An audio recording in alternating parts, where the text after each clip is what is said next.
मेरे दादाजी मुझे बचपन में कहते थे, बेटा भारत की जलवायु गर्म है। तो मैं सर्दियों में कहता था, दादाजी आपका दिमाग खराब है, कितनी सर्दी पड़ रही है, आप बोल रहे हो भारत की जलवायु गर्म है। बेटा तू नहीं समझेगा।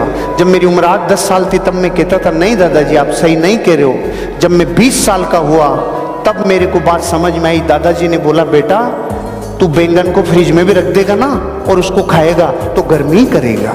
बैंगन गर्मी करता है, ये बात भी पता ठीक नहीं थी आपको? ये भी जानकारी लेते जाओ बीच बीच में आप। मैं समझ गया। मैंने कहा, दादाजी अपने भारत की जलवायु गर्म है। इस रेखा को मैं समझ गया, पूरी विषुवत रेखा को, कि हाँ जलवायु गर्म है। मैंने कहा, लेकिन ये बार बार मुझे क्यों कहते हो? तो वो मुझे कहते थे, बेटा इसलिए कहता हूँ, जिन देशों की जलवायु गर्म होती है, जिन देशों की जलवायु गर्म होती है, वहाँ गरीब लोग ज़्यादा होते हैं, वहाँ अमीर और कामयाब होना मुश्किल होता है। ओ हो, इसके पीछे क्या विज्ञान। उन्होंने बोला, जहाँ जलवायु गर्म होती है वहाँ क्रोध जल्दी आता है, वहाँ अहंकार जल्दी आता है। साला मैं तो सांप बन गया, ये जल्दी आता है।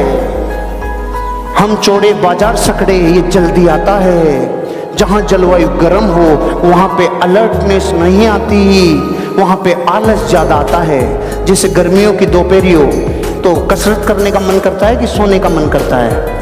जब जब दुनिया में जलवायु गर्म होती है तो आलस पैदा होता है।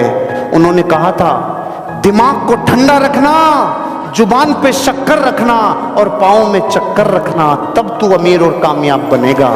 उनकी बात को मैंने माना, उनकी बात को मैंने माना, उनकी बात को फॉलो किया और बात समझ में आ गई। माथा ठंडा, जुबान पे पैसिव रिकॉल नहीं, एक्टिव रिकॉल। माथा जुबान पे, पाँव में